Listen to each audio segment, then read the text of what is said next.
এখন আরেকজন উঠে বলতেছেন, হুজুর আলিফ লাম মিম যালিকাল কিতাব লা রাইবা ফিহি হুদাল লিল মুত্তাকিন।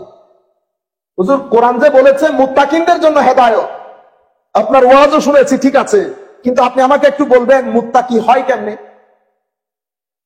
মুত্তাকি মানে তাকওয়া কিভাবে অর্জন করতে হয়, তাকওয়া অর্জন করলে কি কি হয় এবং স্তরগুলো কি কি। আল্লাহ কোরআনে পাকের মধ্যে বলছেন, আল্লাযীনা ইউনফিকুনা ফিস সাররা ওয়াদ দাররা ওয়াল কাযিমিনাল গায়জ ওয়াল আফিনা আনিন নাস ওয়াল্লাহু ইউহিব্বুল মুহসিনিন। আল্লাহ এই আউলিয়াদেরকে, আল্লাহর এই বিশেষ বান্দাদেরকে কোরআনে পাকের মধ্যে কখনো মুহসিনিন বলেছেন, কখনো মুত্তাকিন বলেছেন, কখনো মুখলিসিন বলেছেন, কখনো মুখলাসিন বলেছেন, কখনো যাকিরিনা বিল্লাহি যিকরান কাসীরা বলেছেন, কখনো তাওয়াবিন বলেছেন, কখনো মুতাতাহিরিন বলেছেন। এক এক ভাবে আল্লাহ তাদেরকে ডেকে শেষ পর্যন্ত একটা ডিভাইন অ্যানাউন্সমেন্ট করেছে। সেটা কি? সেটা হচ্ছে উলাইকা হুমুল মুমিনুনা হাক্কা। এই ব্যক্তিগুলা হচ্ছে আসল মুমিন। কারা? যারা জানে তাকওয়া কিভাবে অর্জন করতে হয়। আমি নামাজে দাঁড়ালাম, নামাজের মধ্যে আমার সূরা কেরাত ঠিক আছে, আমার রুকুতে যাওয়ার পজিশন ঠিক আছে, সিজদার পজিশন ঠিক আছে, সব পজিশন ঠিক আছে, কিন্তু আপনি আমাকে জিজ্ঞেস করতেছেন, হুজুর এগুলা তো আমি জানি, আপনি আমাকে শিখাবেন নামাজের মধ্যে খুশু এবং খুদু কিভাবে ডেভেলপ করতে হয়। এটার উত্তর আমার কাছে নাই। সেই কারণে উম্মতের উলামায়ে কেরাম আরেক দল দাঁড়িয়েছে, এদেরকে বলা হয় আসহাবুল হাকিকা। আমরা আমাদের গ্রাম্য ল্যাঙ্গুয়েজ, আমরা আমাদের স্বাভাবিকভাবে আল্লাহর ওলি বলি, পীর বলি, মুর্শিদ বলি। ইনারা আপনি যখন তাকওয়ার কথা জিজ্ঞেস করতেছেন, আমি ওই থাকের মধ্যে দূর দিয়েছি, ওনারা একটা থাক বানিয়েছে, কেউ কারো চেয়ে কম না। ওনাদের ওই এখানে যেমন সিহাসিদ্দা আছে, এখানে যেমন তাফসীরের কিতাব আছে, এখানে যেমন কুতুবে সিত্তা আছে, একার ক্ষেত্রে অনুরূপ ভাবে তাসাউফের জগতের মধ্যেও সুফিয়ায়ে কেরাম কিতাবের সমুদ্র বইয়ে দিয়েছে। আজকের এই গৌসুল আজম দস্তগীর সুন্নি মহাসম্মেলনের সম্মানিত সভাপতি হুজুর আল্লামা সৈয়দ মসিউদ্দৌলা কিবলা মুদ্দাজিলুল আলী, যিনি সৈয়দ বাড়ি দরবার শরীফ ফতেপুর ফটিকছড়ি চট্টগ্রামের সম্মানিত সজ্জাদানশীন, প্রধান অতিথি হিসেবে হুজুর আল্লামা গাজী শফিউল আলম নিজামী সাহেব কিবলা মুদ্দাজিলুল আলী উপস্থিত ছিলেন, মৌলানা মোহাম্মদ মমতাজুল হক নঈমী সাহেব, মৌলানা মোহাম্মদ সেলিম উদ্দিন রেজভী সাহেব, বিশেষ করে আজকের এই অনুষ্ঠানের সম্মানিত উদ্বোধক আলহাজ মাহবুবুল আলম সাহেব সহ স্টেজে উপবিষ্ট সম্মানিত সুধীজন, সম্মানিত উপস্থিতি, অনলাইনের মাধ্যমে যারা যেখান থেকে বসে আমাদেরকে শুনছেন, যে সমস্ত মা ও বোনেরা ঘরে বসে শুনছেন, সকলের প্রতি সশ্রদ্ধ সালাম রাখছি। আসসালামু আলাইকুম ওয়া রাহমাতুল্লাহি তাআলা ওয়া বারাকাতুহু। সম্মানিত উপস্থিতি, আমি আমার বক্তব্য শুরু করার আগে একটা জিনিস পরিষ্কার করে দেই, যাতে আপনারা ভুল না বুঝেন। আমার এখানকার বক্তব্যের সময়, মানে আসার সময় 10:30 থেকে 11টার মধ্যে, 10:30 থেকে 11টার মধ্যে। আবার আপনারা ভুল বুঝবেন আমি কোনো লেট করে ফেলছি, ঘটনা সেরকম। আরেকটা বিষয় হচ্ছে, এটা আমি ক্ষমা প্রার্থী, ব্যস্ততা এত বেশি থাকে, বিশেষ করে প্রোগ্রামের চেয়ে বেশি ক্লাস পত্র এত বেশি থাকে, অনেক কিছু মনে রাখা সম্ভব হয়ে ওঠে না। আজকে যে এখানে একটা বিষয় ছিল, আমার মাথায়ও ছিল না, আমার স্যার কিন্তু দিয়েছেন বিষয়টা, আমার এখন মনে করতে পারতেছি। কিন্তু আমাদের এই মাসে আমাদের একটা টার্গেট ছিল, যে প্রশ্নগুলো আপনারা সারা বছর করেন, আমি এই পুরা রবিউল সানি মাসের মধ্যে, যারা আমাদের পেজে আপনারা দেখেন তারা জানেন, আমাদের এটা প্রজেক্টের মতো, যে পুরা মাসে আমরা প্রত্যেকদিন যেহেতু প্রোগ্রাম হয়, আমরা পর্ব 1, পর্ব 2, পর্ব 3 এরকম করে যতটুকু আল্লাহ তৌফিক দান করে, আমাদের টপিক হবে হুজুর গৌসুল আজম আব্দুল কাদের জিলানী সিলসিলায়ে কাদেরিয়া। হুজুর গৌসুল আজমের অভাবনীয় খেদমত যেটা উনি আঞ্জাম দিয়েছেন, সেটা সম্পর্কে তরুণ প্রজন্মকে আমরা যতটুকু জানি, আমরা তার অত বেশি জানি না, আমরা যতটুকু জানি ততটুকু যাতে আমরা শেয়ার করতে পারি। তো আমরা দ্বিতীয় পর্ব শেষ করে আজকে আমি এখানে তৃতীয় পর্ব শুরু করার কথা। প্রচুর মানুষ বাইরে থেকে বসা থাকে, তো যারা আমাদেরকে পৃথিবীর বিভিন্ন জায়গা থেকে দেখছেন, আমি সকলকে বিনয়ের সাথে ক্ষমা সুন্দর দৃষ্টিতে দেখার জন্য অনুরোধ করব। আমাদেরকে এখানে একটা বিষয় যেহেতু দেওয়া হয়েছে, তো আমরা বিষয়কে সামনে রেখে আমরা আজকের বক্তব্য দেব। এবং আজকের যে বিষয়টা আমরা নির্ধারণ করেছি সেটা আমরা কালকে থেকে শুরু করবো। আবার আমাদেরকে যে বিষয়টা এখানে দেওয়া হয়েছে সেটা বিশ্ব মুসলিম পরিস্থিতি এবং বর্তমান সময়ে যুবকদের করণীয়। সম্মানিত উপস্থিতি, আমাদেরকে পুরা সিচুয়েশনটা বোঝার জন্য আমরা আপনাদেরকে আমার নবী সাল্লাল্লাহু আলাইহি ওয়াসাল্লামের জমানা থেকে এই পর্যন্ত আমরা 3 এপিসোডে জিনিসগুলা বোঝানোর চেষ্টা করব। এবং আমার মাথার মধ্যে হঠাৎ করে এই আয়াতটা এসেছে, এই আয়াতের আলোকে আমরা আমাদের বর্তমান অবস্থাটা তুলে ধরব। আমার নবী সাল্লাল্লাহু আলাইহি ওয়াসাল্লাম দুনিয়ার মধ্যে আসার পূর্বে পরিস্থিতি যেটা ছিল সেটা আপনারা জানেন, কিন্তু আমি আরেকটু খোলাসা করে সহজ করে আপনাদেরকে বোঝানোর চেষ্টা করি। আমার নবী যেহেতু মক্কা শরীফে এসেছেন, মক্কা শরীফের বাইরে যেমন রোমান এম্পায়ার ছিল, সেটা মনে করতে পারেন বর্তমানে আমেরিকার অবস্থা যেটা, তখনকার যুগের রোমান এম্পায়ারের অবস্থাও সেটা ছিল। জ্ঞান, বিজ্ঞান, সভ্যতা, সংস্কৃতি সব দিক থেকে তারা অনেক এগিয়ে। আমার নবী যেই সমাজের মধ্যে এসেছেন সেই সমাজ সব দিক থেকে পিছিয়ে, কিন্তু তাদের কাছে একটা আজীব জিনিস ছিল যেটা অন্য কারো কাছে ছিল না। সেটা কি? সেটা বাইতুল্লাহ শরীফ।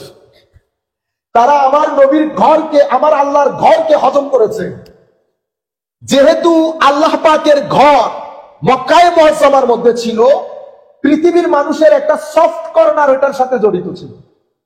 বাকি যদি আপনি অন্যান্য বিষয় আশয়ের দিকে দেখেন, তো তখনকার যুগের যেহেতু এরা সুপার পাওয়ার ছিল। সুপার পাওয়ার বলতে কি? সুপার পাওয়ার এটা বন্দুকের নল দিয়ে হাসিল করতে পারবেন না। সুপার পাওয়ার কখনো বুম মেরে আসে না। সুপার পাওয়ার হতে হলে দুইটা জিনিস দুই পকেটে রাখতে হয়। এটা যদি আপনি রাখতে পারেন, সুপার পাওয়ারের চেয়ারে আপনি বসবেন। এটা যদি রাখতে না পারেন, আস্তে আস্তে আপনি সটকে পড়বেন। সেটা কি?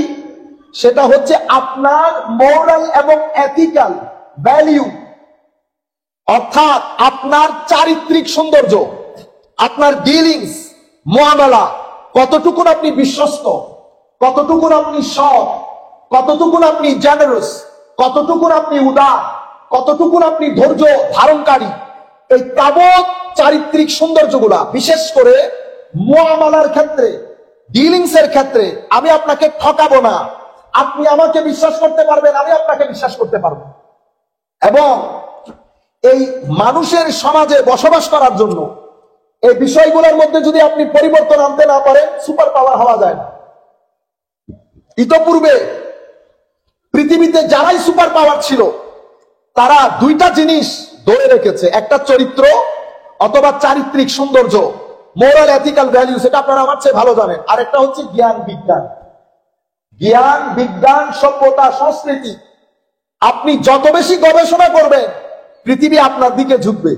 আপনি আজকে ঢাকা ইউনিভার্সিটিতে বেশি না 500 কোটি টাকা ইনভেস্ট করেন, 500 কোটি টাকা, নাম্বার 1। নাম্বার 2, রাজনীতি ব্যান করে দেন। নাম্বার 3, আপনি নতুন নতুন গবেষণা সেল খুলে বিভিন্ন পুরস্কার দিয়ে তাদেরকে রিওয়ার্ড দেন। 50 বছরের মধ্যে এটা অক্সফোর্ডের সাথে গিয়ে দাঁড়িয়ে যাবে। মেধা আছে তো আমাদের। আপনি মনে করেন কি আমেরিকা, ইংল্যান্ড, ওরা বিল্ডিং বড় আর কি, আল্লাহ পাকের মেহেরবানি। এই জমিনের মধ্যে আল্লাহ যে মেধা দান করেছে, এটা পৃথিবীর কাউকে দান করে নাই আল্লাহ। আমাকে মালয়েশিয়াতে এক ছেলে, আজারবাইজান অথবা স্পেন, দুই দেশের যে কোনো এক দেশের ছেলে, আমাকে একদিন আমার হলে এসে, আমার রুমে এসে জিজ্ঞেস করতেছে, তোমরা খাও কি? তোমরা খাও কি? এই প্রশ্ন কেন? ও ভাই, তোমাদের জন্য স্কলারশিপ পাওয়া যায় না, টিচার অ্যাসিস্ট্যান্টশিপ তোমাদের, গ্রেড অ্যাসিস্ট্যান্টশিপ তোমাদের, ইউনিভার্সিটি লেকচারারশিপ তোমাদের, তোমরা খাও কি? আল্লাহ, আমরা কি খাই না খাই জানি না, তবে আমাদের পেটে খিদা আছে। যেই জাতির পেটে খিদা থাকবে, সেই জাতির শিক্ষার ক্ষেত্রে উন্নয়ন করতে পারবে। যখন জাতির পেটের খিদা মিটে যাবে, তখন জাতি আর শিক্ষার ক্ষেত্রে উপরে উঠতে পারবে না। এখন আপনি আমাকে জিজ্ঞেস করতে পারেন, হুজুর, তাইলে ইংল্যান্ড আমেরিকার পেটের তো খিদা নাই, তারা তো উন্নতি করছে কেমনে? তারা তাদের মেধা দিয়ে উন্নতি করছে না, তারা আপনার মেধা দিয়ে উন্নতি করছে। এটাকে বলে ড্রেনাইজেশন অফ ব্রেইন, মানে আপনার ব্রেইন গুলাকে ড্রেন দিয়ে তাদের কাছে নিয়ে যাওয়া। কিভাবে তারা আইসি টেঙ্গে থই আর বহুত সমস্যা আছে বাইরেটারে জন করে বহুত কঠিন অবস্থা এই সিটিং এ হইলেও ঝামেলা ট্রান্সলেটর আনিয়ে নিয়ে ট্রান্সলেট করে দেওয়া তো ইতারা কি রে হইতে পারেননি ভিতরতুন বাইরেতুন অনরে দিয়ে এড়ে একটা রাজনৈতিক অস্থিরতা সৃষ্টি করে করার পরে এখানে এমন একটা ইমেজ তৈরি করে, এমন একটা প্ল্যাটফর্ম তৈরি করে, এমন একটা পরিবেশ তৈরি করে যেন আমার সুন্দর মেধাগুলা লেখাপড়া শেষ করে যেন এখানে আর না থাকে। এরপরে তারা তাদের বিশ্ববিদ্যালয়ে স্কলারশিপ দেয়। আমার যেই ছেলে এখানে 10,000 টাকার চাকরি করতে পারে না, আপনি বিশ্ববিদ্যালয়ে যান, ভালো রেজাল্ট করার পরে আপনি ডান বামের ধাক্কা যদি না লাগে আপনি লেকচারার হতে পারছেন না। আলটিমেটলি ছেলে বিরক্ত হওয়ার পরে সে বাইরে অ্যাপ্লাই করার পরে আপনি যাকে 10,000 টাকার চাকরি দেন নাই, সেই ছেলে বাইরে গিয়ে একদিনে যাওয়ার পরে ফ্লাইট থেকে নামে না, এখনো জাস্ট হোস্টেলে জিনিসপত্র রেখে তারপরের দিন ইউনিভার্সিটিতে গেছে, 10 লক্ষ টাকা বেতন। সে আসবে আপনার কাছে আর? বুঝতে পেরেছেন? এটাকে বলে ড্রেইন করে ব্রেন গুলা নিয়ে যাওয়া। এই ব্রেন গুলা নিয়ে অক্সফোর্ডে কি করেছে? স্তূপ করেছে, হার্ভার্ডে স্তূপ করেছে, ক্যামব্রিজে স্তূপ করেছে, তাদেরকে ফাইন্যান্স করেছে, টাকা দিয়েছে। আমাদেরকে যে কাজগুলো করায়, রিসার্চ গুলা নিয়ে নেয়, আপনাকে গবেষণা সেলে লাগিয়ে দিয়েছে, আপনি গবেষণা করে গবেষণাটা দিয়ে দিয়েছেন, 5-6 বছর লেগেছে আপনার গবেষণা করতে। এই 5-6 বছরে উনি আপনার জন্য প্রায় 20-30 কোটি টাকা খরচ করেছে। 6 বছরের গবেষণা তাকে 100 বছরের লিডারশিপ নিশ্চিত করে দিয়েছে। তার আগামী 100 বছরে নেতৃত্বকে কঠিন নিশ্চিত রূপে প্রতিষ্ঠিত করে দিয়েছে। আপনারা বুঝতে পেরেছেন? এভাবে উপরে উঠে আমি বলতে চাচ্ছি, আমাদের মেধার কোনো অভাব নাই। আল্লাহ আমাদের জমিনকে যেমন উর্বর করেছে, আল্লাহ আমাদের মাথাকেও ঠিক সেরকম উর্বর করেছে, কিন্তু আমরা অর্গানাইজড না। যেই জাতি অর্গানাইজড না, সেই জাতির মধ্যে যদি আপনি লাখ যোদ্ধা দিয়ে দেন, আপনি জায়গায় পৌঁছাইতে পারবেন না। বদরের যুদ্ধে আপনি আবার মুজিজার কথা বলবেন। আমি মুজিজাতে না চাই, আমি গ্রাউন্ড রিয়ালিটি বলি আপনাদেরকে। বদরের যুদ্ধে কিন্তু আমরা সৈন্যের দিক থেকে অনেক কম, অস্ত্র শস্ত্রের দিক থেকে অনেক কম, কিন্তু আমার এবং অর্গানাইজিং পাওয়ার কিছুক্ষণের জন্য রাখি। আমার নবী তো ঘরে বসেও কাজ করে ফেলতে পারতেন, করেন নাই তো, কিন্তু আমার নবীর অর্গানাইজিং অথরিটি পাওয়ার, আমার নবীর লিডারশিপ, সাহাবায়ে কেরামের ভিতরে টার্গেট এবং মিশন যেটা ঢুকিয়েছেন, সাহাবায়ে কেরামকে যেভাবে গড়ে তুলেছেন আখলাক এবং ইলম দিয়ে, যখন আখলাক এবং ইলম কোন জাতির ভিতরে চলে আসে, সেই জাতি অপ্রতিরোধ্য হয়ে যায়। আপনি সেই জাতির অগ্রযাত্রাকে কখনো রোধ করতে পারবেন না। ছেলে যেটা রুলং এক হয়, ইবে কি শুধু ক্লাস ওয়ানত রুলং এক হইতে না, ইবে ধরে রাখতে লিখুন না। বুঝতে পেরেছেন আপনারা? তো আমি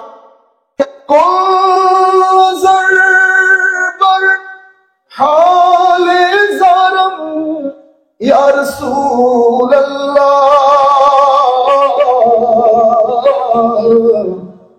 গরীবম বেনওয়ায়ম খাকে সারম ইয়া রাসূলুল্লাহ সালাত ইয়া রাসূল। আপনি এখানে তাদের একটা ইগো থাকে, তাদের একটা অ্যাটিটিউড থাকে, তবে আমাদেরকে এখন শাসন করছে পুরো পৃথিবীকে। আমেরিকার এই সভ্যতা এখনো 200-250 বছর হয়নি। এরপরে রাশিয়া ছিল, রাশিয়ার পূর্বে ইংল্যান্ড ছিল, ইংল্যান্ডের পূর্বে আমরা ছিলাম। আমাদেরটা আবার ভিন্ন, আমাদেরটা 1250 বছরের ইতিহাস। আমরা আবার যেদিক দিয়ে গিয়েছি দরিয়া বয়ে দিয়েছি। আমাদের শান শওকত আলাদা ছিল। কেন? কারণ আমার নবী ইলম এবং আখলাক এই দুইটার সাথে আরেকটা জিনিস এক করে দিয়েছেন। সেটা কি? ফিকরে আখিরাত। ফিকরে আখিরাত, এই ফিকরে আখিরাত আমাদের মুসলিম যে সভ্যতা, সেই সভ্যতাকে পৃথিবীর অন্যান্য সভ্যতার তুলনায় অনেক মহানত্ব, অনেক বিস্তৃতি এবং বিশালত্ব দান করেছে। সেটা কোনটা? ফিকরে, অনেক ফিকরে আখিরাত। মানে কি? মানে তুমি এখানে যা কিছু করছো, প্রত্যেকটা কাজের জন্য কবরে হাসরে তোমাকে জবাবদিহি করতে হবে, জবাবদিহি করতে হবে। সেই কারণে হযরতে আবু বকর সিদ্দিক রাদিয়াল্লাহু তাআলা আনহুকে গালিগালাজ করছে, আবু বকর সিদ্দিক কিছু বলতে পারছে না। অন্যান্য সভ্যতায় হলে ঠুটি চেপে ধরত। হযরত আলী রাদিয়াল্লাহু তাআলা আনহু এক ব্যক্তির সিনার উপরে উঠে গেছে মারার জন্য, সেই ব্যক্তি থুতু ছিটালো হযরত আলী রাদিয়াল্লাহু তাআলা আনহুর চেহারায় পাকের মধ্যে। হযরত আলী রাগ উঠে গেছে, স্বাভাবিকভাবে রাগ ওঠার কথা, শাসন তো মুসলমানদের। যখন রাগ উঠে গেছে উনি সাথে সাথে অস্ত্র ফেলে দিয়ে ব্যক্তির বুক থেকে নেমে যান। এ ব্যক্তি জিজ্ঞেস করে, কি ব্যাপার, নেমে গেলেন যে?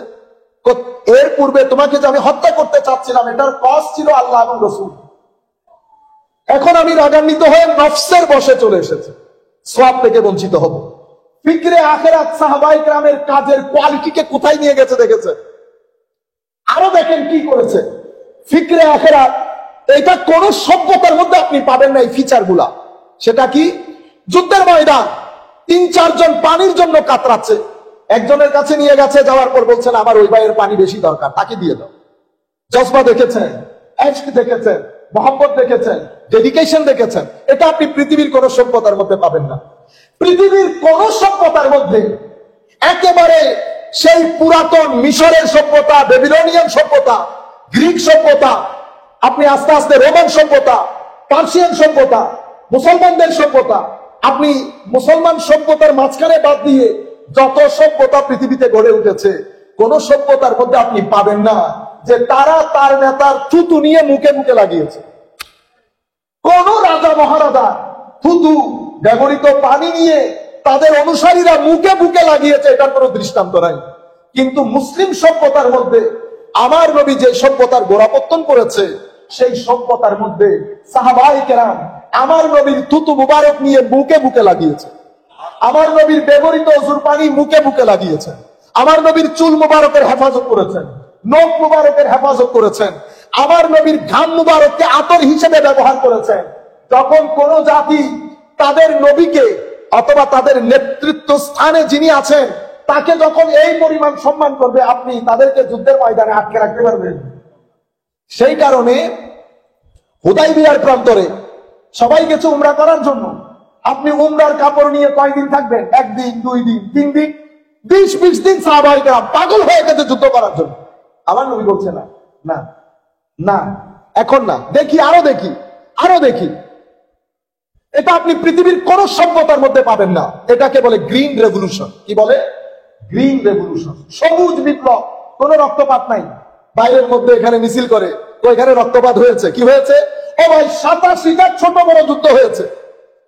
13 বছর, 10 বছর, 23 বছরের আমার নবীর চেষ্টা প্রচেষ্টা, এবং 12,000 স্কোয়ার ফিটে, 15,000 স্কোয়ার ফিটের মদিনা 32 লাখ স্কোয়ার ফিটে পরিণত হয়েছে। মানুষ মারা গেছে 550 থেকে 550 বা 650, উভয় পক্ষ মিলে। আপনারা চিন্তা করেছেন আমার নবী কোত্থেকে কোথায় নিয়ে গেছে? এই দারুণ জিনিস আপনি পৃথিবীর কোন জায়গার মধ্যে খুঁজে পাবেন না। আমার নবী যুদ্ধ করছে না, অথচ সেই জায়গায় যদি অন্য কোন সভ্যতার লোক হতো তারা ম্যাসাকার করে ফেলত। আমার নবী করেন নাই। সবরের পর সবর, সবর পর্যন্ত বুধের মাফ চেয়েছে আমার নবীর কাছ থেকে, যে হয়ে গেছে। আমার নবী সাহাবায়ে কেরামের টু নাই। শুধু ফারুক আজম বলেছিল, ইয়া রাসূলুল্লাহ, কোরআন হক না? হক। আপনি হক নবী না? হক নবী। দ্বীন ইসলাম হক না? হক। ইয়া রাসূলুল্লাহ, তাহলে যুদ্ধ করতে বাধা কোথায়? ফারুক আজম তো জোশের বলে এটা বলে ফেলেছে। সারা জিন্দেগি আমার নবীর সাথে এই কথা বলার কারণে উনি অনুতপ্ত ছিলেন। কেন বললাম আমার নবীর সাথে এই কথা? তো যারা এই পর্যায়ের ডেডিকেশন যাদের ভিতরে থাকে, তো তাদেরকে সাহাবায়ে কেরামের অবস্থা দর্শনের জন্য মিসওয়ার বিন মাখরামা ওনাকে পাঠান, অনেক নেতৃস্থানীয় লোকদেরকে পাঠানো হয়েছে, গেছে। তারা উনি দেখে ফেরত গিয়ে যখন মাক্কান পার্লামেন্টের মধ্যে সমস্ত নেতা নেত্রীরা বসেছে, জিজ্ঞেস করা হয়েছে যে কি দেখেছেন বলেন। আল্লাহর কসম করে বলছি, আমি কোন রাজা, আমি এত জায়গায় গেছি, কিসরা, কায়সার, কত বড় বড় সুপার পাওয়ার, আমি কাউকে তাদের রাজাকে এত সম্মান করতে দেখি নাই যত সম্মান মুহাম্মদ সাল্লাল্লাহু আলাইহি ওয়াসাল্লাম তার সাহাবীকে তাকে করতে দেখেছি। এত সম্মান আমি কাউকে করতে দেখিনি। ও কি দেখেছেন? আল্লাহর কসম করে বলছে, আমি নিজের চোখে দেখেছি মুহাম্মদ সাল্লাল্লাহু আলাইহি ওয়াসাল্লাম যখন শ্লেষা ফেলতেন, কি ফেলতেন? শ্লেষা। সেই শ্লেষাটা সাহাবায়ে কেরাম তার অনুসারীরা নিয়ে মুখে মুখে ফাদালাকা বিহা ওয়াজহাহু ওয়া জিলদা মাসাজ করত। মেসেজ কি দিচ্ছেন? যারা তাদের নবী এবং নেতৃত্বের প্রতি এইরকম ডেডিকেশন, আর যাই হোক বলে তাদের সাথে যুদ্ধ করিও। বুঝতে পেরেছেন? যুদ্ধ করার সাহস করেন। এটা মুসলিম সভ্যতার মধ্যে এই জিনিস আপনি পাবেন, এটা কোন সভ্যতার মধ্যে পাবেন না। মুসলিম সভ্যতার মধ্যে আপনি পাবেন। আমার নবী বলছেন, আমার নবী সাহাবায়ে কেরাম যখন বলছেন ইয়া রাসূলুল্লাহ এদেরকে লানত দেন, এই মুনাফিকরা বেয়াদবি করে, আমার নবী বলছে আমি তো লানত দেওয়ার জন্য আসিনি, আমি রহমত নিয়ে এসেছি। আমার নবী যখন যুদ্ধের ময়দানে সাহাবায়ে কেরামকে পাঠাচ্ছেন, তখনও বলছে আমার সাহাবায়ে কেরাম যুদ্ধের ময়দানে যেন কোনো শিশু হত্যা না হয়, কোন মহিলা যেন হত্যা করা না হয়, কোন বৃদ্ধ মানুষ যেন হত্যা না করো, কোন শস্য ক্ষেত্র যেন জ্বালিয়ে না দাও, কোন ঘর যেন জ্বালিয়ে না দাও, কারো উপাসনালয় জ্বালিয়ে দিবে না, কারো উপাসনালয়ের যারা হুজুর আছে সিনাগগের মধ্যে, যারা প্রিস্ট আছে, মঙ্ক আছে, তাদেরকে ডিস্টার্ব করিও না। তো যুদ্ধ কার সাথে? যারা যুদ্ধ করতে আসবে তাদের সাথে, ময়দানে যারা যুদ্ধ করবে তাদের সাথে। আপনারা বুঝার জন্য বলছি, বিশেষ করে অনলাইনে যারা দিচ্ছেন, নন কমব্যাটেন্ট বলে। আপনি যুদ্ধ করবেন না, আপনি নন কমব্যাটেন্ট, কমন মানুষ, পাবলিক, তাদেরকে ডিস্টার্ব করিয়েন না। এই জিনিস আপনি আমার নবী ছাড়া পৃথিবীর কোন সভ্যতার মধ্যে পাবেন না। যাই হোক, আমি যেখান থেকে কথাগুলো শুরু করেছি, মক্কা শরীফের লোক শুধু ওই কাবাতুল্লাহ, আর কোন দিক থেকে, সব দিক থেকে পিছনে পড়া, সেই জায়গায় আমার নবী তশরিফ এনেছেন। সেখান থেকে আমার নবী কাজ শুরু করেছেন। কাজ শুরু করার পরে 13 বছর, 40 বছরের পরে 13 বছর তবলিগ করেছেন মক্কা শরীফে, 10 বছর তবলিগ করেছেন মদিনা শরীফে।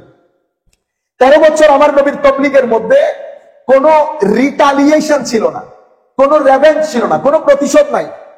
আপনি মারছেন, আমার নবী হজম করছে, ধৈর্য ধারণ করছে, আপনাকে রিয়াক্ট করছে না, আপনাকে আঘাত করছে না, কোনো অস্ত্র শস্ত্র নিচ্ছে না, যুদ্ধ করেছে শুধু ধৈর্য দিয়ে। কি দিয়ে? ধৈর্য দিয়ে। আমার নবী সাল্লাল্লাহু আলাইহি ওয়াসাল্লাম যখন তাবলীগে দ্বীন শুরু করেছে, আমার নবীর উপর ওহী নাযিল হয়েছে, ইকরা বিসমি রাব্বিকা। তাইলে আমার নবীকে যে শিক্ষা ব্যবস্থা আল্লাহ দিয়েছেন, সেই শিক্ষা ব্যবস্থার মূল প্রাণ হচ্ছে রাব্বিকা। রাব্বিকা মানে ফিকরে আখিরাত। সায়েন্স পড়বেন, ফিকরে আখিরাত থাকতে হবে। যে কোনো বিদ্যা অর্জন করবেন, ফিকরে আখিরাত থাকতে হবে।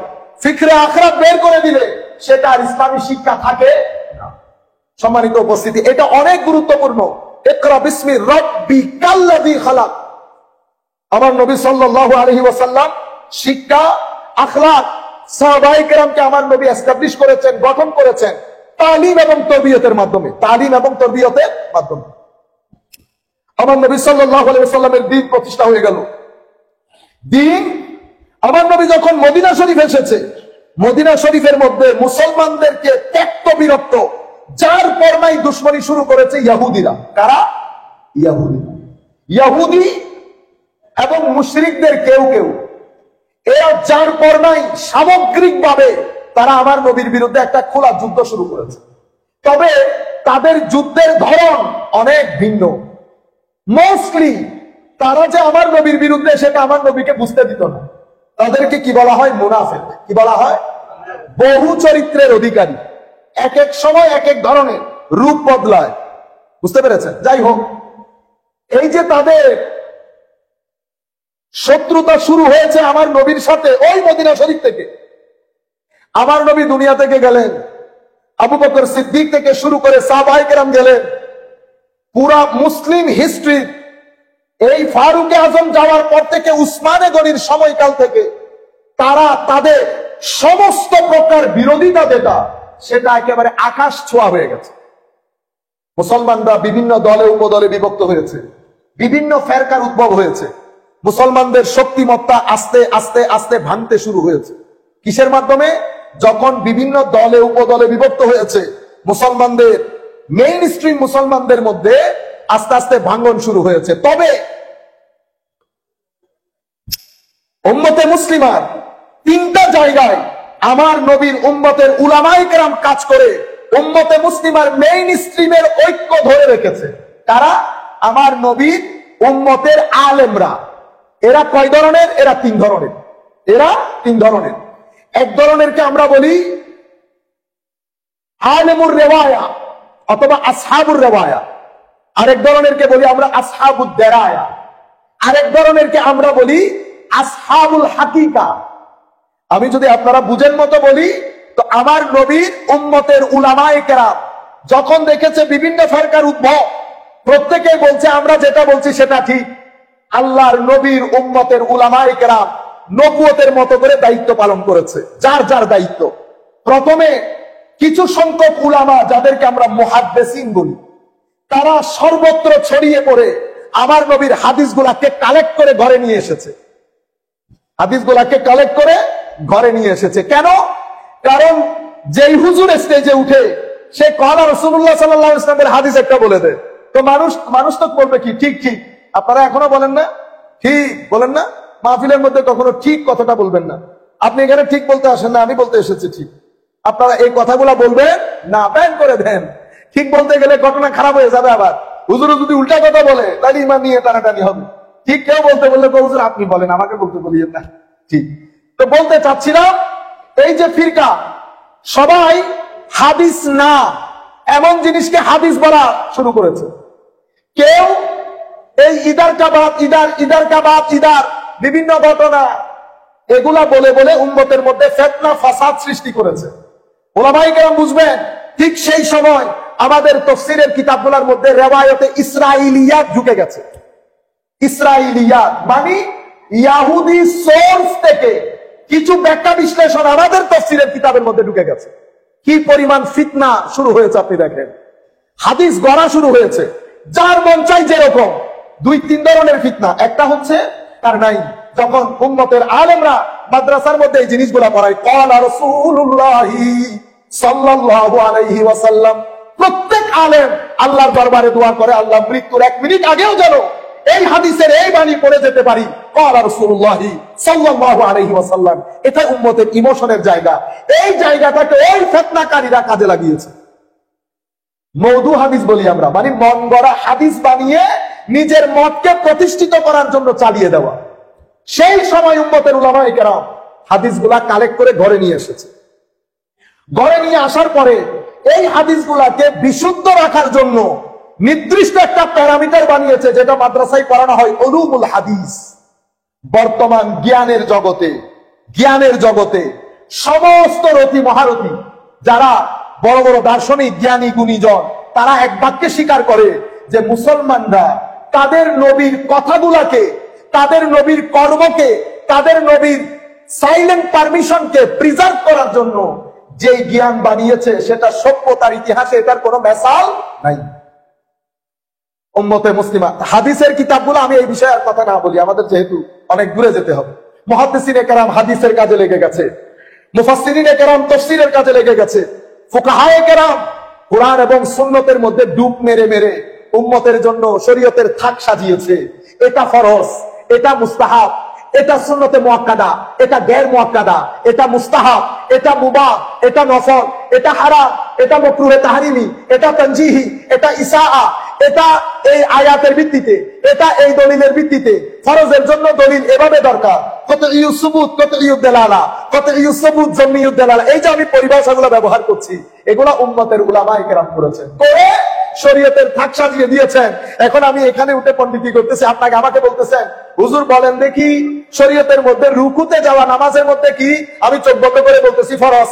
কোত্থেকে পেয়েছি? আমি নিজে বের করেছি। বের করার যোগ্যতা আছে উম্মতে মুসলিমার মধ্যে কয়জন আলেম পাবেন?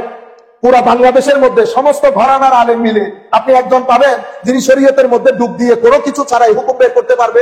আল্লাহ রাব্বুল আলামিন উম্মতে যেই সালে, যেই সনে, যেই সেঞ্চুরিতে, যেই শতাব্দীতে যেই ধরনের আলেম দরকার, মাওলা উম্মতে মুসলিমাকে সেই ধরনের আলেম গিফট করেছে। শরীয়তের থাক রেডি, হাদিসের থাক রেডি। এখন আপনি আমাকে বলতেছেন বলেন তো দেখি হুজুর এই হাদিসের ব্যাপারে আপনার অভিমত কি? আমি কি পণ্ডিত? আমি বলতে পারবো।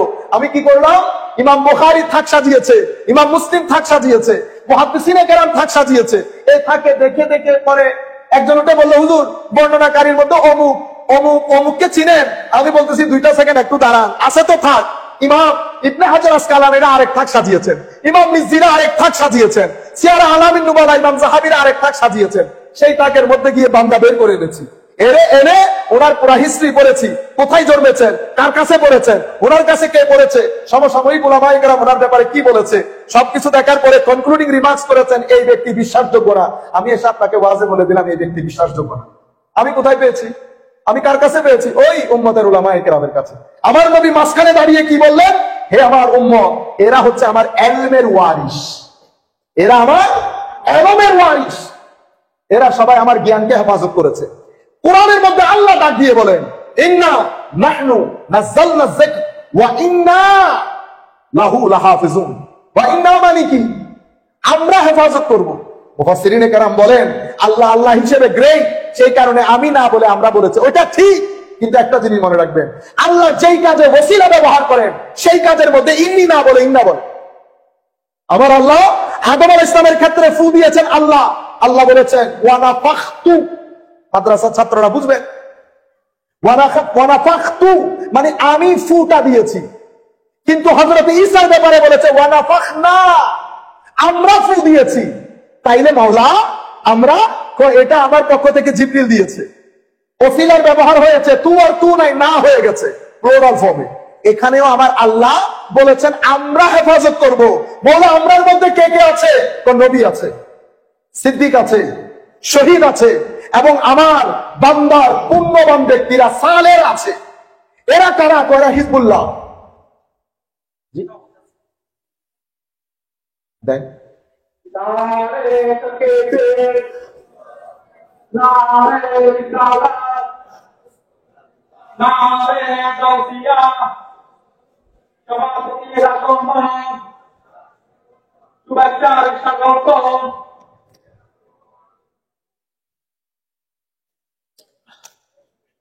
ঠিক আছে।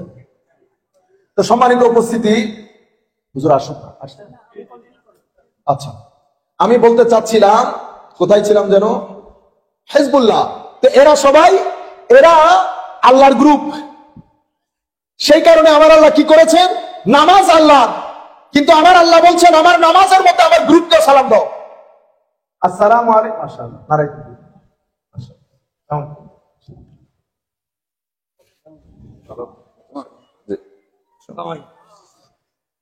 মাশাআল্লাহ। আমাদের আজকের অনুষ্ঠানের সম্মানিত প্রধান অতিথি, আমাদের সকলের অত্যন্ত শ্রদ্ধার সম্মানের হুজুর আল্লামা পীরে তরিকত আল্লামা সৈয়দ মসিউদ্দৌলা কিবলা মুদ্দাজিল্লুল আলী তো সেখানে আছেন। আমরা হুজুরকে আমাদের মাহফিলের পক্ষ থেকে ওয়েলকাম করছি। সম্মানিত উপস্থিতি, তো আমি আপনাদেরকে যেটা বলতে চাচ্ছিলাম, এরা সবাই আবু রেওয়ায়া, বেরায়া এবং আসহাবুল হাকিকা। আচ্ছা, এখন তো শরীয়তের তাকও পেলেন, হাদিসের তাকও পেলেন, কোন বান্দা সম্পর্কে জিজ্ঞেস করলে সেই তাকও পেলেন। আর আমাদের ভাইরা, আপনি নিজেকে পরিচয় দিচ্ছেন আহলে হাদিস, ঠিক আছে। আপনাকে শিখিয়ে দেওয়া হচ্ছে কি? থাকগুলা ভেঙে ফেলো। থাকের দরকার নাই, ভেঙে ফেলার কথা বাইরের লোক বললে সারা যায়, ভিতরের লোক যখন বলে তখন আমাদের সন্দেহের সৃষ্টি হয়। আপনি ভিতরের লোক হয়ে গত 1200 বছরে তিলে তিলে উম্মতে মুসলিমার আলেমরা যেই থাক বানিয়েছে, সেই থাককে আপনি বলতেছেন ভেঙে ফেলার জন্য। বুঝতে পেরেছেন? তো ভেঙে ফেলার কথা তো আপনি বলার কথা না, কিন্তু বাইরের লোক বলবে এগুলা সব ভেঙে ফেলো। আপনি বুঝতে পেরেছেন? এখন সম্মানিত উপস্থিতি, তো 3টা তাক তৈরি হলো না। এখন আরেকজন উঠে বলতেছেন হুজুর আলিফ লাম মিম যালিকাল কিতাব লা রাইবা ফি হুদাল লিল মুত্তাকিন। হুজুর কোরআন যে বলেছে মুত্তাকিনদের জন্য হেদায়েত, আপনার ওয়াজও শুনেছি, ঠিক আছে, কিন্তু আপনি আমাকে একটু বলবেন মুত্তাকি হয় কেমনে? মুত্তাকি মানে তাকওয়া কিভাবে অর্জন করতে হয়, তাকওয়া অর্জন করলে কি কি হয়, এবং স্তরগুলা কি কি। আল্লাহ কোরআনে পাকের মধ্যে বলছেন আল্লাযীনা ইউনফিকুনা ফিস সাররা ওয়াদ দাররা ওয়াল কাযিমিনাল গায়জ ওয়াল আফিনা আনিন নাস ওয়াল্লাহু ইউহিব্বুল মুহসিনিন। আল্লাহ এই আউলিয়াদেরকে, আল্লাহর এই বিশেষ বান্দাদেরকে কোরআনে পাকের মধ্যে কখনো মুহসিনিন বলেছেন, কখনো মুত্তাকিন বলেছেন, কখনো মুখলিসিন বলেছেন, কখনো মুখলাসিন বলেছেন, কখনো যাকিরিনা বিল্লাহি যিকরান কাসীরা বলেছেন, কখনো তাওয়াবিন বলেছেন, কখনো মুতাতাহিরিন বলেছেন। এক এক ভাবে আল্লাহ তাদেরকে ডেকে শেষ পর্যন্ত একটা ডিভাইন অ্যানাউন্সমেন্ট করেছে। সেটা কি? সেটা হচ্ছে উলাইকা হুমুল মুমিনুনা হাক্কা। এই ব্যক্তিগুলা হচ্ছে আসল মুমিন। কারা? যারা জানে তাকওয়া কিভাবে অর্জন করতে হয়। আমি নামাজে দাঁড়ালাম, নামাজের মধ্যে আমার সূরা কেরাত ঠিক আছে, আমার রুকুতে যাওয়ার পজিশন ঠিক আছে, সিজদার পজিশন ঠিক আছে, সব পজিশন ঠিক আছে, কিন্তু আপনি আমাকে জিজ্ঞেস করতেছেন হুজুর এগুলা তো আমি জানি, আপনি আমাকে শিখাবেন নামাজের মধ্যে খুশু এবং খুদু কিভাবে ডেভেলপ করতে হয়। এটার উত্তর আমার কাছে নাই। সেই কারণে উম্মতের উলামায়ে কেরাম আরেক দল দাঁড়িয়েছে, এদেরকে বলা হয় আসহাবুল হাকিকা। আমরা আমাদের গ্রাম্য ল্যাঙ্গুয়েজ, আমরা আমাদের স্বাভাবিকভাবে আল্লাহর ওলি বলি, পীর বলি, মুর্শিদ বলি। ইনারা আপনি যখন তাকওয়ার কথা জিজ্ঞেস করতেছেন, আমি ওই থাকের মধ্যে দূর দিয়েছি, ওনারা একটা থাক বানিয়েছে, কেউ কারো চেয়ে কম না। ওনাদের ওই এখানে যেমন সিহাসিদ্দা আছে, এখানে যেমন তাফসীরের কিতাব আছে, এখানে যেমন কুতুবে সিত্তা আছে ফিকহের ক্ষেত্রে, অনুরূপ ভাবে তাসাউফের জগতের মধ্যেও সুফিয়ায়ে কেরাম কিতাবের সমুদ্র বইয়ে দিয়েছে। এখানে রেসালা আছে কুশাইরি, লুমা আছে তুসি, আওয়ারিফুল মারিফ আছে ইমাম সুহরাওয়ার্দী, এখানে মানাজিলুস সাইরিন আছে, কাতাগঞ্জে বক্সের কাশফুল মাহজুব আছে, এখানে ইমাম গাজালি রাহমাতুল্লাহ আলাইহি আল মুনকাজ মিন আদ-দালাল আছে, ইহয়া উলুমিদ্দিন আছে। এখানে কিতাবে ভরপুর করে দিয়েছে তাকওয়া কেমনে অর্জন করবেন, তওবা কাকে বলে, জুহুদ কাকে বলে, আখলাক কিভাবে অর্জন করতে হয়, ভিতরের জগৎকে পরিষ্কার কিভাবে করতে হয়। আল্লাহ ভিতরের জগতের মধ্যে, আমাদের ভিতরের জগতে অশ্লীলতা যেটা লালন করি সেটাকে পরিষ্কার কিভাবে করবেন, এগুলো ওনাদের থাকে পাওয়া যায়। কয় থাক পেলেন? 1 থাক, 2 থাক, 3 থাক, 4 থাক, থাক তৈরি হয়ে গেছে। ফারদার উলামায়ে কেরাম এসে এটা ডেভেলপমেন্ট করেছে। উম্মতে মুসলিমা এভাবে 1250 বছর অতিবাহিত যখন করছিল, তখন উম্মতে মুসলিমা বেশ কিছু প্রবলেমের সমস্যার সম্মুখীন হয়েছে। সবচেয়ে বড় সমস্যা যেটা উম্মতে মুসলিমাকে আস্তে আস্তে নিচের দিকে নামিয়ে এসেছে, সেটা কি? উম্মতে মুসলিমা আমি যাওয়ার পরে শাসক কে হবে, আমার তো 10 ছেলে, কাকে বসাবো, এটা নিয়ে শুরু হয়েছে মারামারি। এটাকে বলে প্রবলেম অফ সাকসেশন।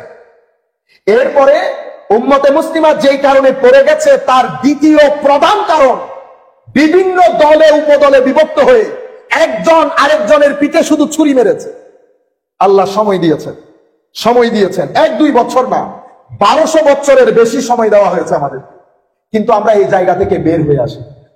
আমাদেরকে ফিরকা, একজনের সাথে একজন লেগে থাকা, পিঠে ছুরি মারা, আমাদেরকে এই কাজে এত বেশি ব্যস্ত করে ফেলেছে, আমরা কোরআনের বিশালত্বের উপর যে কনসেন্ট্রেশন, সেটা আস্তে আস্তে সরাতে শুরু করেছে। আমাদের ভিতর ইহুদি, এই যে ইহুদ, এরা আমাদের লোক দিয়ে আমাদের ভিতরে ষড়যন্ত্রের সৃষ্টি করেছে।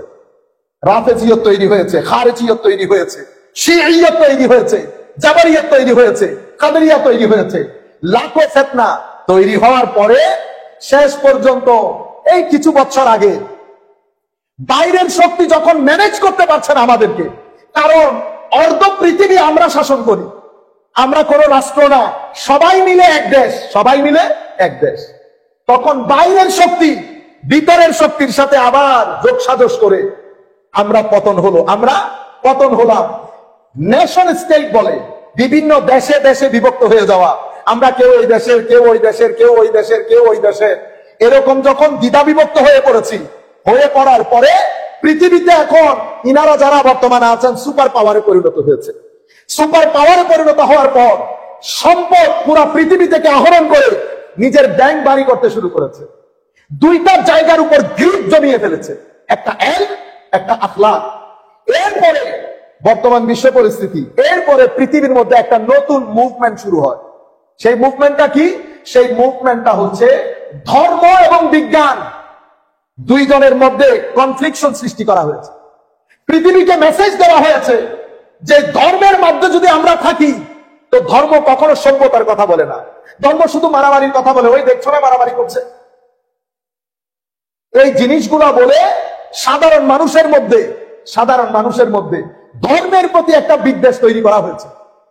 সেটার চাপ আমাদের মুসলমানদের উপর লাগে নাই, এটা পশ্চিমা বিশ্বে লাগতেছে। আমরা তখনও পর্যন্ত সেগুলা থেকে মুক্ত। যখন এরা আস্তে আস্তে সিংহাসনের মধ্যে বসছে, পুরা পৃথিবীতে তাদের বিস্তৃতি ছড়াচ্ছে, তখন সেখানে নতুন একটা মুভমেন্ট শুরু হয়েছে। সেই মুভমেন্টকে বলে মুভমেন্ট অফ সেকুলারাইজেশন। সেটা কি? সেই সেকুলারাইজেশন মুভমেন্টকে 4 ভাগে বিভক্ত করা হয়েছে এবং রাষ্ট্রের পক্ষ থেকে, পুরা পৃথিবীর পক্ষ থেকে সেটাকে প্রমোট করা হয়েছে। সেটা কি? Secularisation of power. আজকের পর থেকে রাষ্ট্রের মধ্যে ধর্মের নাম নেওয়া যাবে না। ধর্ম এক জায়গায়, রাষ্ট্র আরেক জায়গায়। রাষ্ট্রের মধ্যে কেন ধর্ম আসবে? বুঝতে পেরেছেন? আচ্ছা, এরপরে সেকুলারাইজেশন অফ নলেজ, জ্ঞান সিলেবাস এবং আপনার বিশ্ববিদ্যালয়, স্কুল, এই শিক্ষা ক্ষেত্র থেকে ধর্মকে আস্তে আস্তে কি করতে হবে? সরিয়ে ফেলতে হবে। আমার বাবার যুগে, আমার বাবা তো আর 90 বছরের বুড়া মানুষ না, আমি এখনো মনে আছে আমি আরবি গ্রামার আমার বাবার কাছ থেকে শিখেছি। উনি কিন্তু আলেম না, উনি ইনকাম ট্যাক্সের কমিশনার, কিন্তু উনি উনার স্কুলের মধ্যে, উনারা যখন স্কুলে পড়তেন তখন উনাদেরকে মুক্তাদা খবর এই আরবি গ্রামার পড়ানো হইত। আপনারা বুঝতে পেরেছেন? সেই জায়গা থেকে আমি বের হতে হতে এখন এই জায়গায় এসেছি, সেকুলারাইজেশন অফ নলেজ। আপনি জ্ঞান গরিমার মধ্যে ধর্মের কোন ক্যাপস লক রাখতে পারবেন না, number 2। Number 3, secularisation of culture. আপনি সংস্কৃতি থেকে, সবকিছু থেকে আপনি ধর্মকে গুটিয়ে ফেলতে হবে। এই সেকুলারাইজেশন অফ কালচার করতে গিয়ে সমস্ত উপাসনালয় বন্ধ করে সেই জায়গার মধ্যে রিপ্লেস করা হয়েছে কাকে জানেন? থিয়েটারকে। কাকে? থিয়েটার, নাটকের হল, নাটকের মঞ্চ, নাট্য অভিনেতা। নাট্য শব্দটা বুঝতে পারছেন তো? আর ওইদিন নাট্য ভুয়া, সেটা কিন্তু এখন কি করে দেওয়া হয়েছে? মডেল আপনার সমাজের জন্য। সেকুলারাইজেশন অফ মোরালিটি, সেটা কি? সেটা হচ্ছে মোরালিটি কি, চরিত্র কি, সেটা এখন ধর্ম না। কে ঠিক করবে? সমাজ। এটা তো তাদের দেশে ছিল, কারণ তারা সুপার পাওয়ার হয়ে গেছে। সুপার পাওয়ার হওয়া মানে পানি উপর থেকে বয়ে আসে, তা আমি যেহেতু তার নিচে, পানি আমার কাছেও আসবে। এবার এটা পুরা পৃথিবীতে ছড়ানো শুরু হয়েছে। এখন যেহেতু তারা সুপার পাওয়ার, আপনি তাদের হাতে হা না বললে, তাদের নাতে না না বললে, you are always at risk. আপনি সবসময় একটা রিস্কের মধ্যে থাকবেন। অটোমেটিক্যালি আমরা এই জিনিসগুলো আমাদের সমাজে রপ্ত করা শুরু করেছি। আমরা এখানে secularisation of power, culture, knowledge এবং মোরালিটি আমাদের সমাজের মধ্যে আস্তে আস্তে বাস্তবায়ন করা শুরু করেছি। যে বাস্তবায়ন করা শুরু করেছি, আমাদের কমিউন সোসাইটির মধ্যে মাদ্রাসা শিক্ষা আস্তে আস্তে আস্তে 40-50 বছর অতিবাহিত হতে পারে নাই, আমাদের মাদ্রাসা শিক্ষা আস্তে আস্তে ব্যাকওয়ার্ডের দিকে চলে গেছে। সিলেবাসের মধ্যে, ফিকার কিতাবের মধ্যে আমাদেরকে শিখানো হয় উটের যাকাত, আমাদেরকে শিখানো হয় মহিষের যাকাত, গরুর যাকাত। এগুলো অবশ্যই শিখাবেন, দরকার আছে, কিন্তু সোসাইটি পরিবর্তন হয়ে ফাইন্যান্সিয়াল দুনিয়ার মধ্যে একটা রেভলিউশন তৈরি হয়েছে, এই জায়গায় রিসার্চ বন্ধ হয়ে গেছে। নাম্বার 1। নাম্বার 2, আমাদের ফিকার কিতাবের মধ্যে রাষ্ট্রপতি অথবা বিচারক শাসন ক্ষমতা পরিচালনা কিভাবে করবেন, বিচারকের ম্যানার্স কি, এথিকেটস কি, এবং মুআমালাগুলা, ডিলিংস গুলা কিভাবে করতে হয়, এগুলা কোনো কিছু আমাদের সিলেবাসের মধ্যে রাখা হয় না। আমরা ফিকার কিতাবের মধ্যে কিতাবুত তাহারা, কিতাবুস সালাত, কিতাবুল হজ, কিতাবুস সাওম, ফিনিশ। আমরা আর বাকি অন্য জায়গায় কনসেন্ট্রেট করি না। আস্তে আস্তে পরিস্থিতি আরো কঠিন থেকে কঠিনতর হয়েছে।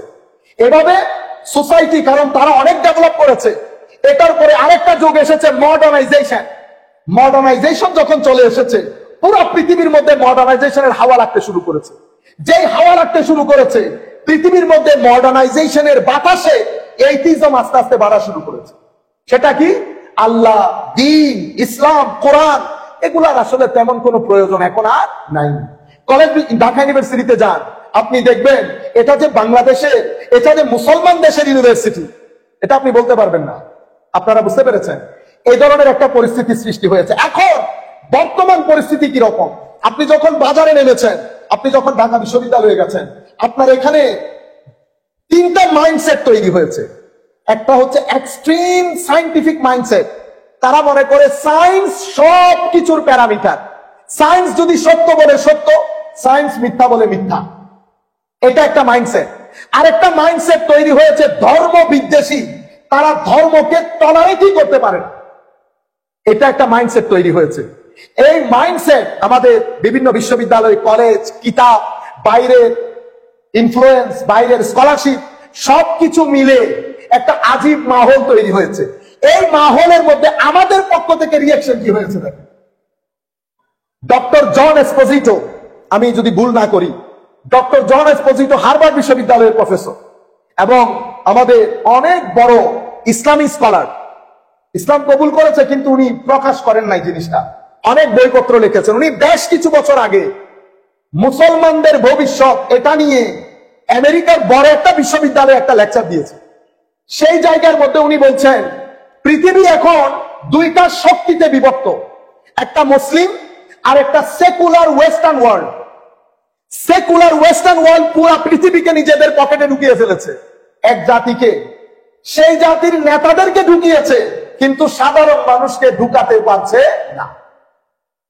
যখন পুরো পৃথিবী তাদের ধর্মের উপাসনালয় ছেড়ে দিয়েছে, কেউ আর চার্চে যায় না, কেউ আর কোন মন তাদের উপাসনালয়, সমস্ত ধর্মের লোক, কারণ বিজ্ঞানের এই বাতাস কোন ধর্মের গাছকে দাঁড়াতে দিচ্ছে না, সবাই এখন একসাথে হয়ে গেছে।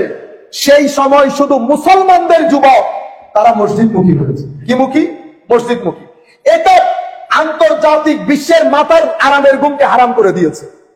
এই পরিস্থিতিকে সামনে রেখে তারা নতুন একটা চক এঁকেছে। সেটা কি? উম্মতে মুসলিমার মধ্যে, আপনারা মাইন্ড করবেন না, আমি পরিষ্কার বলে দিই, আমাদের এখানে তাবলীগ জামাত আছে, আছে না? তাবলীগ, আপনারা কেউ মাইন্ড করবেন না, আমি ছোট বড় করার জন্য না।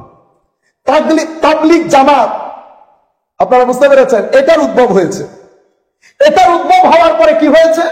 আমাদের যেই ছেলেগুলা ঢাকা বিশ্ববিদ্যালয়ে বুয়েটে গেছে, তারা দাওয়াতের নাম দিয়ে ইউনিভার্সিটি ছেড়ে দিয়েছে।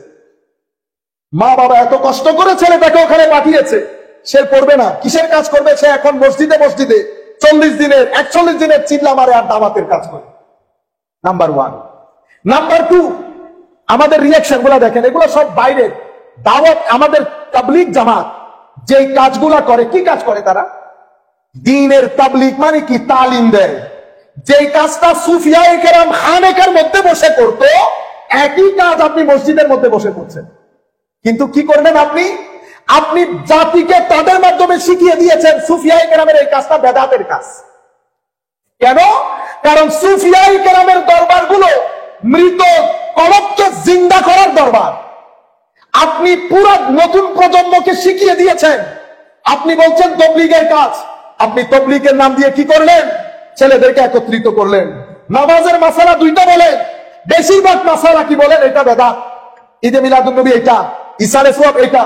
উম্মতে মুসলিমা যেটার উপর ভিত্তি করে ঐক্যমত্য প্রতিষ্ঠিত হয়েছে, কিসের উপর? আমি যে কথাটা প্রথমে বলতে চেয়েছিলাম, আকীদার ক্ষেত্রে যখন মানুষ শততা বিভক্ত, মেইন স্ট্রিম মুসলিম সোসাইটি উম্মতে মুসলিমার আইম্মায়ে কেরামের কারণে আহলুস সুন্নাহ ওয়াল জামাতের উপর ঐক্যমত্য পোষণ করেন। দুইজন ইমামকে ইমাম মেনে, ইমাম আবুল হাসান আশআরী, ইমাম আবু মনসুর আল মাতুরিদি, এই দুইজনকে আহলে সুন্নাত ওয়াল জামাতের ইমাম হিসেবে আকীদার ক্ষেত্রে ঐক্যমত্য পোষণ করে। মেইন স্ট্রিম সোসাইটি এক হয়ে গেছে। আমলের ক্ষেত্রে 4 মাযহাবের উপর ঐক্যমত্য পোষণ করে। তরিকতে তাসাউফের ক্ষেত্রে জুনাইদ বাগদাদী রাদিয়াল্লাহু তাআলা আনহু থেকে শুরু করে আউলিয়ায়ে কেরামের নিসবতের উপর ঐক্যমত্য পোষণ করে। এই 3 ভাবে বিভক্ত, এই 3 ভাগে একীভূত হয়ে উম্মতে মুসলিমার মধ্যে ঐক্যমত্য প্রতিষ্ঠিত ছিল। সেই ঐক্যমত্য ভাঙনের জন্য আপনি এই ধরনের, ধরেন তাবলীগ জামাত, আপনি কি শিখাচ্ছেন?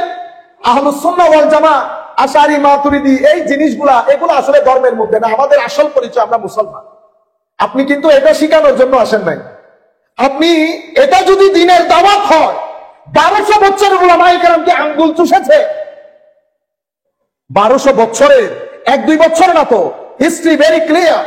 আপনি যদি আমাদের ঘরানার মধ্যে বলি, ইমামে আজমের কিতাব ফিকহুল আকবর আকীদার ক্ষেত্রে, ইমাম তাহাবীর কিতাব আকীদা তাহাবিয়া, অতঃপর ইমাম মাতুরিদির কিতাব, অতঃপর ইমাম সামারকান্দি, অতঃপর ইমাম বাজদাবি, অতঃপর ইমাম নাসাফি তাফসিরাতুল আদিল্লাহ, অতঃপর আকাইদে নাসাফি, অতঃপর তাফতাজানি, অতঃপর কুল কায়নাতের বিশ্ববিদ্যালয়, সবাই মিলে এই জায়গার মধ্যে একীভূত হয়েছে আহলুস সুন্নাহ ওয়াল জামাত। আপনি তাবলীগের নাম দিয়ে আপনি কি কাজগুলো করছেন? আপনি তরুণ প্রজন্মকে নামাজে, ওযুর, মাসলা মাসাইলের সাথে সাথে আপনি ঈদে মিলাদুন নবী, যেগুলা উম্মতের সেটেল বিষয়, 800-900 বছর ধরে উম্মতের মধ্যে সেটেল ইস্যু, ইসালে সোয়াব, ওরস করা, মিলাদুন নবী, মেরাজ, শানের সালত, আজমতে আউলিয়া, এগুলার বিরুদ্ধে জাতিকে কি করা শুরু করেছেন? জাতিকে খেপিয়ে তোলা শুরু করেছেন তাবলীগের নাম দিয়ে। এই কাজটা করতো সুফিয়ায়ে কেরাম, তাবলীগের কাজ, তরবিয়তের কাজ, ওয়াজের কাজ, নসিহতের কাজ, এটা খানেকা থেকে আউলিয়ায়ে কেরাম করতেন। এই আউলিয়ায়ে কেরাম কিভাবে করেন দেখেন। আমেরিকার মধ্যে আমরা আজকে বছরের পর বছর কাজ করছি, কে কি করেছি, তাবলীগের কাজও হচ্ছে, কিন্তু আমেরিকার মেইন স্ট্রিম সোসাইটিতে কেউ আগুন লাগাইতে পারা মানে দিন ধর্মের প্রচার প্রসার করা, মুসলমান করা, এটা কেউ করতে পারে নাই। কে করেছেন? ওই শ্রীলঙ্কা থেকে এক পাহাড়ি বাবা মহিউদ্দিন রাদিয়াল্লাহু তাআলা আনহু আরদা, উনি গেছেন, কিছু বিজ্ঞানী, কিছু শিক্ষিত মানুষ আমেরিকার, তারাই তাকে ওখানে নিয়ে গেছেন। উনি সেখানে কিছুদিন থেকে শত শত হাজারে হাজারে লোককে ইসলাম কবুল করিয়েছেন। Main stream doctor, engineer, lawyer, আমি আগেও বলেছি আর রিপিট না করি, আউলিয়ায়ে কেরামের তাবলীগ এত বেশি এফেক্টিভ, আউলিয়ায়ে কেরামের খানেকা এত বেশি এফেক্টিভ, কারণ তাবলীগের জন্য শুধু এলম দিলে হয় না, তাবলীগের জন্য হিকমত লাগে, শুধু কিতাবের এলম দিয়ে হয় না। তাবলীগ করার জন্য, মানুষকে কনভিন্স করার জন্য আল্লাহ বলেছেন উদউ ইলা সাবিলি রাব্বিকা বিল হিকমা, হিকমতের সাথে মানুষকে দ্বীনের প্রতি আহ্বান করো। হিকমতের জন্য তাকওয়া লাগে, হিকমতের জন্য পরহেজগারি লাগে, হিকমতের জন্য ইখলাস লাগে, হিকমতের জন্য আখলাক লাগে, হিকমতের জন্য নিয়তের মধ্যে খুলুসিয়ত লাগে, হিকমতের জন্য রাতের সিজদা লাগে, হিকমতের জন্য বেদরক মানুষকে দান করতে হয়, হিকমতের জন্য মানুষের মুখে হাসি ফুটাতে হয়। কিতাব এবং এই তাবক জিনিসগুলো যখন একসাথে হয়, সিনার ভিতরে নূরে খুদাবন্দির আলাদা একটা ঝর্ণাধারা তৈরি হয়, তখন ওই ব্যক্তির চোখ কান নাক দিয়ে নূরে খুদাবন্দি বইতে থাকে। যেই সিনার দিকে একবার তাকায়, সেই সিনা বিদীর্ণ হয়ে যায়, মানুষ কনভিন্স হয়, মানুষ পরিবর্তন হয়, দ্বীনে ইসলামের সাচ্চা খিদমত প্রতিষ্ঠিত হয়, যেটা সুফিয়ায়ে কেরাম গত 1200 বছর ধরে করেছে। যেই রাষ্ট্রে গেছে, সেই রাষ্ট্রে সংখ্যালঘু মুসলমানকে সংখ্যাগরিষ্ঠ মুসলমানে পরিণত করেছে। আল্লাহ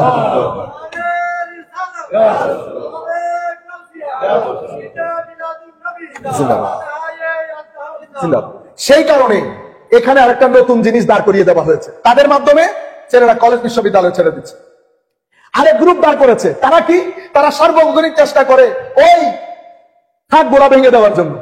গুগল, আমি বেশি জানি, উগ্রতামি, খিলাফা স্টেট, এগুলা করে তাদেরকে কিছু প্যারট রিডিং বুলি শিখিয়ে দিয়েছে।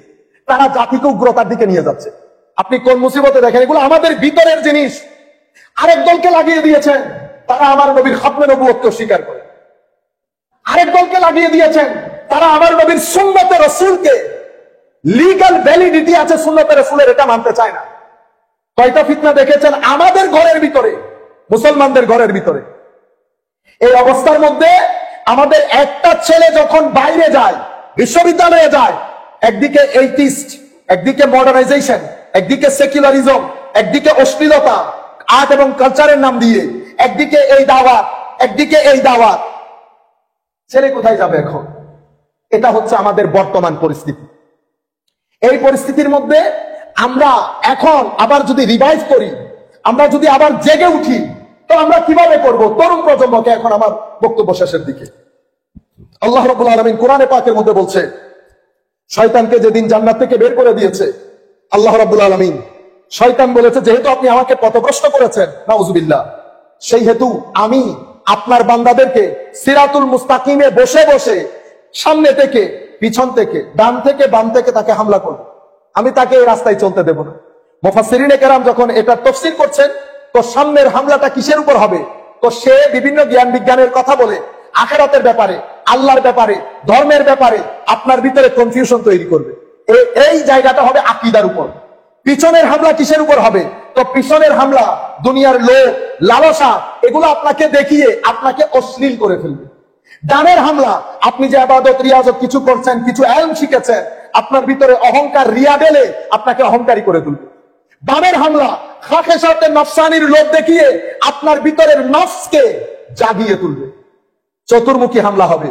আমার আল্লাহ বলছেন, চারদিক থেকে হামলা করলে উপরের জায়গাটা খালি রেখেছি, আমার রহমত তাদের উপর অবারিত ধারায় জারি থাকবে, অবারিত ধারায় জারি থাকবে। সম্মানিত উপস্থিতি, এটা আমার আখেরি মেসেজ। মনে রাখবেন, এটা আল্লাহর ধরতি। এই ধরতির একটা নিয়ম আছে। নিয়ম কি? নিয়ম হচ্ছে আপনি অবশ্যই আল্লাহর দেওয়া বিধান অনুযায়ী জীবন যাপন করতে হবে। যদি আপনি এটা না করেন, আপনি এখানে শান্তি পাবেন না। আমি কবরের কথা বলছি না, আপনি দুনিয়ার কথা বলছি। আপনি দুনিয়াতে শান্তি পাবেন না, আপনি অস্থিরতার মধ্যে পড়ে যাবেন। আপনি অস্থিরতায় যখন পড়বেন, অস্থিরতায় অটোমেটিক্যালি আপনার সমাজের মধ্যে ডিভোর্স বেড়ে যাবে। ডিভোর্স যখন বেড়ে যাবে, আপনার সমাজের মধ্যে ড্রাগ, মদ, জুয়া এগুলার ব্যবহার বেড়ে যাবে। সেই কারণে আমার নবী কি বলেছেন? আমার আল্লাহ কোরআনে পাকের মধ্যে বলেছেন, অশ্লীলতাকে কোনোভাবে স্প্রেড করা যাবে না, দমিয়ে রাখতে হবে। আমার নবী আমাদেরকে ড্রেস কোড দিয়েছেন, মেয়েদেরকেও দিয়েছেন, ছেলেদেরকেও দিয়েছেন। আমাদেরকে চোখ নিচে রাখতে বলেছেন, নির্দিষ্ট সময় বিয়ে করতে বলেছেন। ইয়া মা'আশারাশ শাবাব মান ইসতাতা'a মিনকুমুল বা'a ফালইয়াতাযাওয়াজ ওয়া মান লাম ইসতাতি' ফা'আলাইহি বিস-সাওম। আমাদেরকে বিয়ে করতে বলেছে যাতে আমরা এটাকে কন্ট্রোল করতে পারি। কেন? অশ্লীলতা এটা দুরন্ত ঘোড়ার মতো, এটাকে যদি আপনি অবদমিত করতে না পারেন, কন্ট্রোল করতে না পারেন, অটোমেটিক্যালি এটা আপনার ভিতরে অস্থিরতা তৈরি করে। অস্থিরতা যদি তৈরি করে, আপনার সমাজের মধ্যে ডিভোর্স রেট, এগুলো দুনিয়ার কথা বলছি, কবরের কথা না, ডিভোর্স রেট বেড়ে যাবে।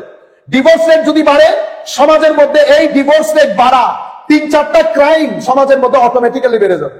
ড্রাগ ডিলিং বেড়ে যাবে, মদ জুয়ার আসর বেড়ে যাবে, রেট বেড়ে যাবে। এবং এক্সট্রা ম্যারিটাল রিলেশন, যেটা আমাদের এখানে কিছু ছেলেরা বসে, আমি চাচ্ছি না তারা বুঝুক, দিন এক্সট্রা ম্যারিটাল রিলেশন, এটা বেড়ে যাবে। এই তাবৎ জিনিস যখন বেড়ে যাবে, আপনার জীবন থেকে হায়াতে আল্লাহ করে দেবে। আসমান কথা বলা বন্ধ করে দেবে। জমিন আসমান যদি কথা বলা বন্ধ করে দেয়, কি হয়? আযাকাল্লাহু লিবাসাল খাউফি ওয়াল জু। আপনার এখানে খিদা, খাদ্যের সংকট দেখা দেবে। আপনার ভীতির সঞ্চার হবে। কিসের ভীতি? টাকা জমা রাখতে হবে, সবাই অনিরাপত্তার মধ্যে। কি হবে? ছেলের অসুখ হলে কি হবে? টাকা নেই, সামনে এত টাকার দরকার, পাগলের মতো হয়ে যাবে। আমার আল্লাহ বলছে, পরিস্থিতি কিন্তু এটা ছিল না। আমি তোমাদেরকে সৃষ্টি করার আগে তোমাদের মাতা এবং মুস্তাকার, তোমাদের দেশ, তোমাদের খাদ্যদ্রব্য, আমি তোমাদেরকে সৃষ্টি করার আগে মাতা মুস্তাকার তৈরি করে রেখেছি। এবং তোমাদের মানসিক শান্তির জন্য নবী পাঠিয়েছি, কোরআন পাঠিয়েছি, দ্বীন দিয়েছি। বুঝতে পেরেছেন আপনারা? কারণ আমাদের শরীরের মধ্যে ডিভাইস মেইনলি 3টা, আমি আরেকগুলা না বলি। আকল, সিনা, পেট। আকল, সিনা, পেট। আপনি শুধুমাত্র মানে বড়ই আর কি, বড়ই বাইরের অংশ, বিচির ভিতরের মগজ।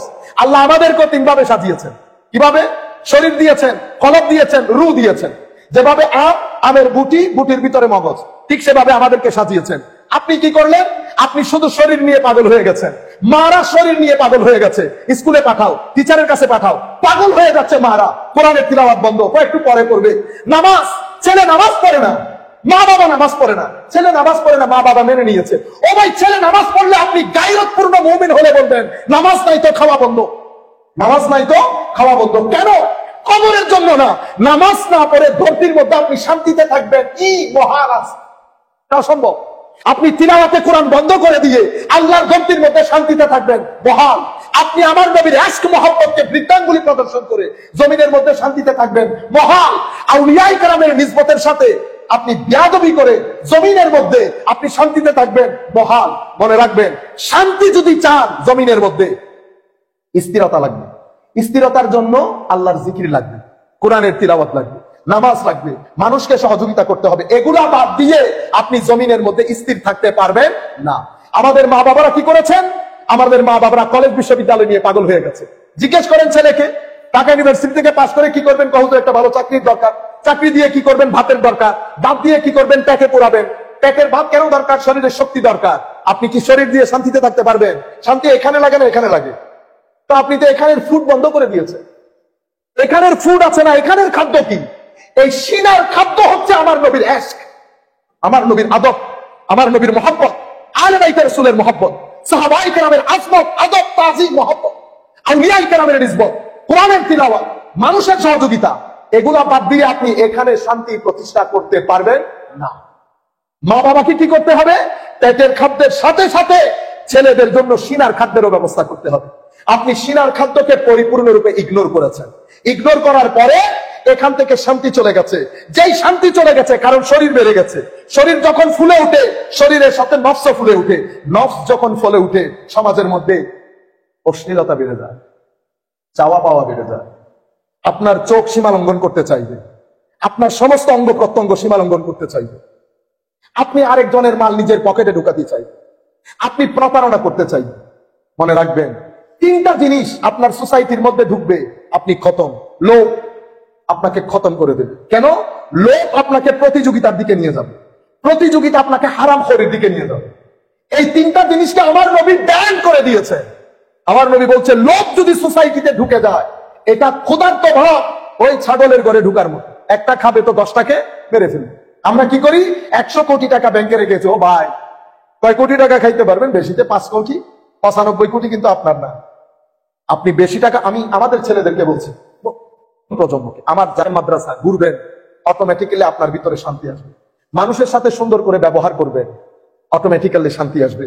হুজুর গৌসুল আজম আব্দুল কাদের আল জিলানী রাদিয়াল্লাহু তাআলা আনহু তরিকায়ে কাদেরিয়া শিক্ষা হচ্ছে এই জিনিসগুলো। এই মূলনীতি আমি এখন যে কথাগুলো আপনাদেরকে বলেছি, এগুলা কাদেরিয়া তরিকার মৌলিক মূলনীতি।